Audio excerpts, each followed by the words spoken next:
എനിക്കൊന്ന് എല്ലാ മേഖലകളിലും സമാനമായ സംഭവങ്ങൾ നടക്കുന്നുണ്ട്. സ്ത്രീകൾക്കെതിരെയുള്ള അതിക്രമങ്ങളുണ്ട്, ലിംഗപരമായ വിവേചനങ്ങളുണ്ട്. അതൊക്കെ എല്ലാ മേഖലകളിലും ഉണ്ട്. അത് സിനിമയിലെ ഇങ്ങനെയൊരു റിപ്പോർട്ട് വന്നതിന് ശേഷം അത് കൂടുതൽ ജനശ്രദ്ധയിലും മാധ്യമ ശ്രദ്ധയിലും വരുന്നു. അത് തീർച്ചയായിട്ടും അനഭിലഷണീയമായ ഒരുപാട് കാര്യങ്ങൾ സംഭവിക്കുന്നു എന്നുള്ളതിലേക്ക് നമ്മുടെ ശ്രദ്ധ ആകർഷിക്കുന്ന വിഷയങ്ങളാണ്. അതിൻ്റെ യാഥാർത്ഥ്യം എന്താണ്, ആരോപണ സ്വഭാവം മാത്രമുള്ളത് എന്താണെന്നൊക്കെ ഇനിയുള്ള ദിവസങ്ങളിലാണ് നമ്മൾ തിരിച്ചറിയുന്നത്. ഇത്തരം ആരോപണങ്ങൾ ഉയർന്നു വന്നതിന്റെ അടിസ്ഥാനത്തിൽ അമ്മ സംഘടനയാണെങ്കിൽ അങ്ങനെ അല്ലെങ്കിൽ നിയമപരമായിട്ടുള്ള നടപടിയാണ് ഇവർക്കെതിരെയൊക്കെ എഫ്ഐആർ കേസെടുക്കേണ്ടതല്ലേ? അതിന് ഉത്തരം പറയേണ്ടത് സർക്കാരല്ലേ? നമുക്ക് അത്തരം അധികാരങ്ങളൊന്നുമില്ലല്ലോ. ഇത്തരം കാര്യങ്ങൾ, അതായത് ഇത്തരം വെളിപ്പെടുത്തലുകളുടെ അടിസ്ഥാനത്തിൽ അല്ലെങ്കിൽ ആരോപണങ്ങളുടെ അടിസ്ഥാനത്തിൽ എന്ത് നിയമപരമായ നടപടികൾക്കാണ് സാധ്യതയുള്ളത് എന്ന് പരിശോധിക്കാനുള്ള ഭരണകൂടം ഇവിടെയുണ്ട്, നീതിന്യായ സംവിധാനങ്ങളുണ്ട്. അത് അതിൻ്റേതായ നിലയ്ക്ക് അത്തരം കാര്യങ്ങൾ മുന്നോട്ട് പോകുമെന്നാണ് ഞാൻ പ്രതീക്ഷിക്കുന്നത്. രഞ്ജിത്തിൻ്റെ രാജി അഭികാമ്യമാണ് എന്ന് രഞ്ജിത്തിന് തോന്നിയതുകൊണ്ടായിരിക്കുമല്ലോ അദ്ദേഹം രാജിവെച്ചത്. ഒരു സമ്മർദ്ദത്തിൻ്റെ പുറത്താണ് എന്ന് ഞാൻ കരുതുന്നില്ല. ഒരു ഔചിത്യത്തിൻ്റെ പേരിൽ തന്നെ ആയിരിക്കാമല്ലോ അദ്ദേഹം രാജിവെച്ചത്. അദ്ദേഹം അതിൽ കടിച്ചു തൂങ്ങാൻ ശ്രമിക്കാത്തിടത്തോളം കാലം അദ്ദേഹം അങ്ങനെ തീരുമാനിച്ചു എന്നുകൂടി വേണം മനസ്സിലാക്കാൻ. സംശയമല്ലുണ്ടോ? ഏത് മേഖലയിലുണ്ടെങ്കിലും മാറണം. സിനിമാ മേഖലയിൽ മാത്രമല്ല, മാധ്യമരംഗത്തടക്കം മറ്റു മേഖലകളിലടക്കം സമൂഹത്തിൻ്റെ നാനാവിധമായ എല്ലാ മേഖലകളിലും സമാനമായ പ്രവണതകളുണ്ടെങ്കിൽ അത് ഒരു ജനാധിപത്യ സമൂഹത്തിൽ അല്ലെങ്കിൽ നമ്മുടെ ഒരു പരിഷ്കൃത സമൂഹത്തിൽ വെച്ച് കുറിപ്പിക്കാവുന്നതല്ല, അത് മാറണം. റിപ്പോർട്ടിന്മേൽ പല തലത്തിൽ നടപടികളുണ്ടാവണം. അപ്പോൾ അതിന് കോടതിയുടെ പരിഗണനയിലാണ്. കോടതിയുടെ നിർദ്ദേശങ്ങൾക്ക് വേണ്ടി സർക്കാർ ഒരുപക്ഷെ കാത്തു നിൽക്കുകയാണ്. സർക്കാർ നിയമോപദേശങ്ങൾ തേടുന്നുണ്ടാവും. എടുത്തുചാടിയുള്ള നടപടികളല്ല വേണ്ടത്. സമഗ്രമായ പഠനത്തിന് ശേഷം യുക്തമായ നടപടികൾ ബന്ധപ്പെട്ട സംഘടനകൾ, സർക്കാർ, നമ്മുടെ നീതിന്യായ സംവിധാനങ്ങൾ എല്ലാം തന്നെ അതിലേക്ക് അതിനെ ലക്ഷ്യമാക്കി പ്രവർത്തിക്കേണ്ട ബാധ്യതയുണ്ട്.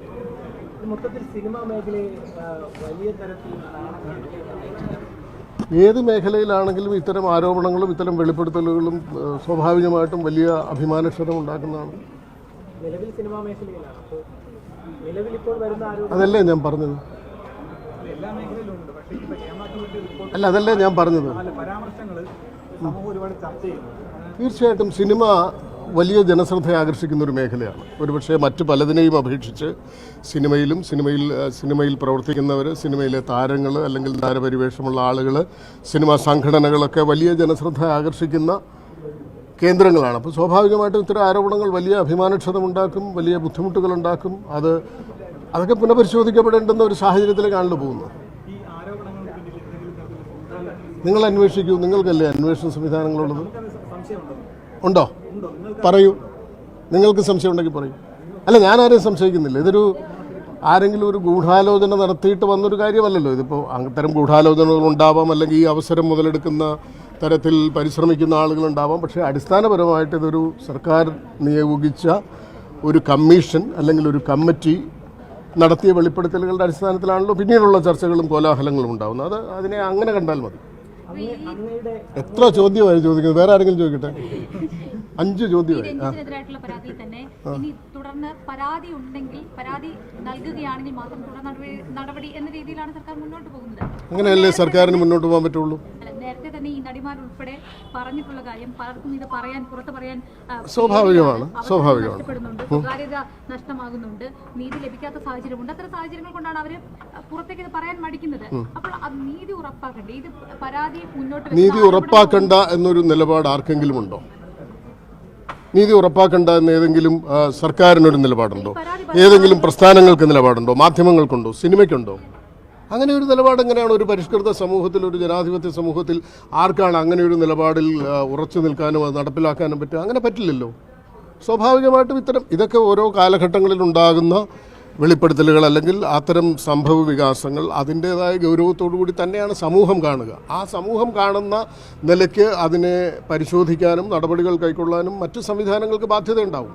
ഈ തുറന്നു പറയുന്ന ആളുകൾക്ക് പിന്തുണ കുറയുന്നുണ്ട്. പിന്തുണ ഉറപ്പാക്കുന്നതിൽ ഏതെങ്കിലും തരത്തിൽ വീഴ്ച വരുന്നുണ്ടോ? അതുകൊണ്ടായിരിക്കും അത് അവർ വേണം പറയാൻ. അവർ പിന്തുണ, ഇപ്പോൾ എന്നെ സംബന്ധിച്ചിടത്തോളം ഞാൻ പ്രതിനിധാനം ചെയ്യുന്ന ഒരു സംഘടനയുണ്ട്. ആ സംഘടനയുടെ ശ്രദ്ധയിൽപ്പെടുന്ന എല്ലാ പരാതികളും അതിൻ്റെ യുക്തമായ രീതിയിൽ പരിഗണിക്കാറും പരിഹരിക്കാൻ ശ്രമിക്കാറുമുണ്ട്.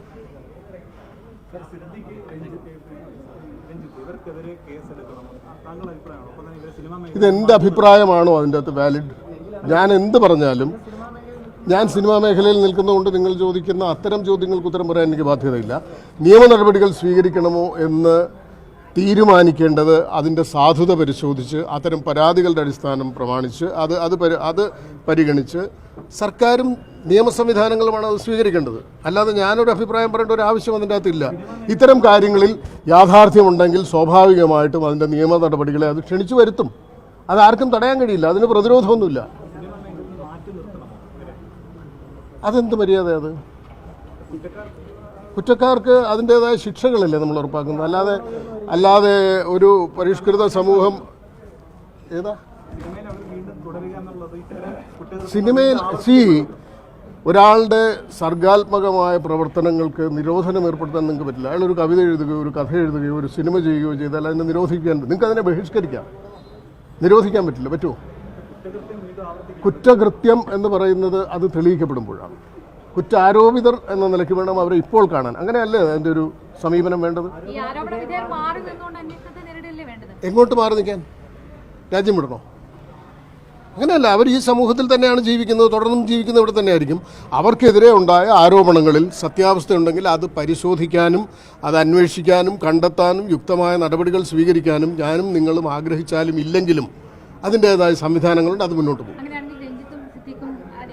ഞാൻ ഈ പറഞ്ഞ മറുപടിയിൽ ഇതെല്ലാം ഉൾപ്പെടുന്നില്ലേ? ഇത് ഉൾപ്പെടുന്നില്ലേ? ഞാൻ അങ്ങനെയാണോ പറഞ്ഞത്?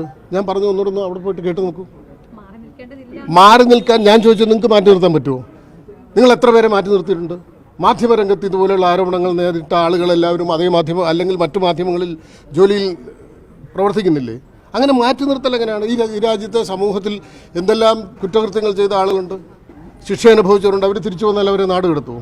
അങ്ങനെയല്ലല്ലോ പരിഷ്കൃത സമൂഹത്തിലെ ശിക്ഷാ സമ്പ്രദായം. അങ്ങനെ ഞാൻ പറഞ്ഞോ? നിങ്ങൾ പറയുന്നത് ഞാൻ അംഗീകരിക്കണോ? വേറെ ആളെ നോക്കണം. കുറ്റാരോപിതരെ മാറ്റി നിർത്തുന്ന ഒരു നിയമ സംവിധാനം നമ്മുടെ രാജ്യത്തുണ്ടോ? ഉണ്ടോ? ധാർമ്മികതയാണോ രാജ്യത്തെ എല്ലാ കാര്യങ്ങളിലും തീരുമാനിക്കപ്പെടുന്നത്? നിങ്ങൾ ഏത് ധാർമ്മികതയുടെ അടിസ്ഥാനത്തിലായിരിക്കും പ്രവർത്തിക്കുക? നിങ്ങൾ ഏത് സ്ഥാപനത്തിൽ പ്രവർത്തിക്കുന്നോ അതിൻ്റെ ധാർമ്മികത. അതിനേക്കാൾ വലിയ സാമൂഹ്യ ധാർമ്മികതയൊന്നും ഒരാൾക്കുമില്ല, ആർക്കും അവകാശപ്പെടാനുമില്ല. ഉണ്ടോ? ഞാൻ 5 ചോദ്യത്തിന് ഉത്തരം പറഞ്ഞു. മിണ്ടിപ്പോലും നിർത്തി. അമ്മയുടെ സംഘടനയുടെ ഭാരവാഹികളോട് നിങ്ങൾ പോയി ചോദിക്കൂ. ഞാൻ ബന്ധപ്പെട്ട് നിൽക്കുന്ന എല്ലാത്തിനെ കുറിച്ചും ഞാൻ അഭിപ്രായം പറയണോ? ഞാൻ വർത്തമാനം പറയുന്നതുകൊണ്ട് എന്നോട് എന്തും ചോദിക്കാവുന്നതാണോ? പള്ളിയിൽ പറഞ്ഞാൽ മതി.